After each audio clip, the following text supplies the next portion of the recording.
तो हमारी किशोरी जी इतनी भोली हैं।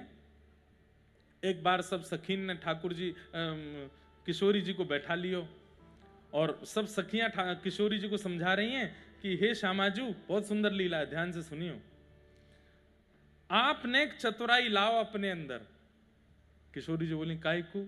बोले ये लाला बहुत छलिया है, बहुत कपटी है, बहुत चतुर है, और ये आपसों ऐसे ही खेल के चलो जाए, आपसों ऐसी लीला करके चलो जाए, कभी आपको ऐसे ही आनंद लेके चलो जाए। आप इतनी भोली भारी हैं, विचार ना करें।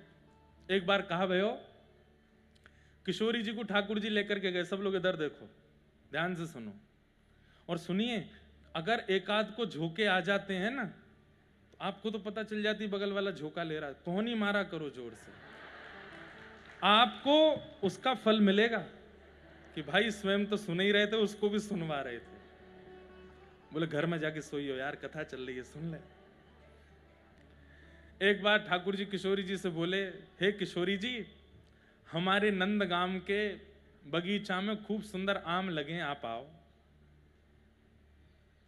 तो किशोरी जी ने सब सखीन से कही कि भैया नंद के लाला ने निमंत्रण भेजो है कि हमारे बगीचा में आम लगे हैं, वो आम खावे आ जाओ। तो सब सखी बोली चलो चलो आम पाएंगे।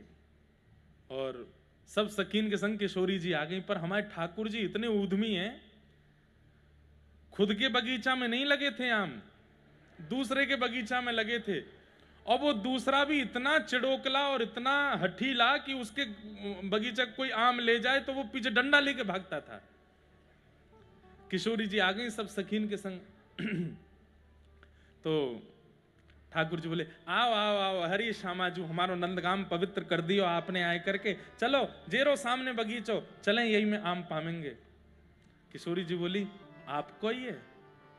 हाँ हाँ सब हमारो ही है, यहाँ कोई कोई नंदगाम पूरा मेरो ही तो है, नंद बाबा को है। बोले अच्छा। और वहां जैसे ही पहुंचे तो सब सखियां अलग अलग पेड़ों के वृक्षों के नीचे, ठाकुर जी बोले सब लोग जाओ, खूब प्रेम से एक ऊपर से तोड़ो, नीचे एक ऐसे झोली करके भरते जाओ और प्रेम से फिर पावेंगे। मैं श्री जी को लेके जा रहा हूं और मैं श्री जी के साथ आम तोड़ तोड़ के पाऊंगा। श्री जी को ले गए। श्री जी तो बड़ी आनंद में आज आम पावेंगे। वृक्ष के पास पहुंच करके लाल जी बोले श्री जी एक कमी है। बोले कहा? मुंह पे वृक्ष पर चढ़नो ना आवे, आप चढ़ जाओ, मैं नीचे पीताम्बरी करके खड़ा हूं, ऊपर से आम गिरती रही हूं, मैं लपक लूंगा। श्री जी बोली हाँ कोई बात ना, मुंह पे तो आवे, मैं चढ़ जाऊंगी। सो श्री जी धीमे धीमे धीमे धीमे ऊपर चढ़ गई। अब सखी संग में होती तो वो चढ़ने नहीं देती, श्री जी को श्रम नहीं कराती, पर ठाकुर जी तो उद्यमी। अब जैसे ही श्री जी ऊपर चढ़ी, ऊपर से एक एक आम तोड़ के दे रही हैं, ठाकुर जी बढ़ते जा रहे हैं।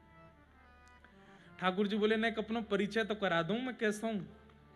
तो आम सब समेट के, श्री जी अब मेरी पीताम्बरी फट जाएगी, इतने आम है गए, आप यहीं नहीं हो, मैं अभी आ रहा हूं, मैं इन्हें धर के आऊं कहीं।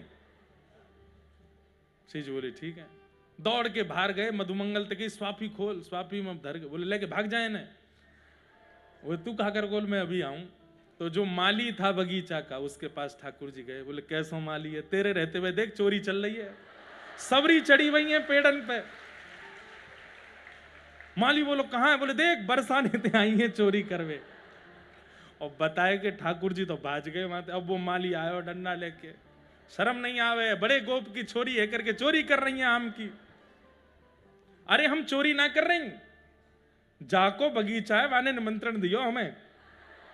बोले कौन को बगीचा है? मेरो बगीचा है ये। बोले अरे नहीं, ये तो कुंवर कन्हई को बगीचा है, नंद बाबा के। अच्छा वाको बगीचा है? वो ही तो शिकायत करके गए कि तेरे बगीचा में देख चोरी चल रही है। किशोरी जी बेचारी नीचे उतर के आई। ललिता विशाखा तो बड़ी लज्जित है, देख लियो ऐसा तुम्हारो कन्हैया, देख कैसी हमारी नाक कटवाई है आके यहाँ पे। और कथा तो बहुत बड़ी है, उससे पहले ठाकुर जी की नाक कटी थी बरसाने में, तो ठाकुर जी बोले बदला कैसे लाऊं, तो आज ठाकुर जी ने वो कर दियो। लेकिन हमारी किशोरी जी कैसी, रास्ता में भी यूं ही कहती जा रही ना ना कुंवर कन्हई ने नहीं कही होगी, वो तो बड़े प्रेमी हैं। और तुम ने रुको, वो मुझे कह के गए कि मैं आम डार के आ रहा हूं, आ रहे होंगे।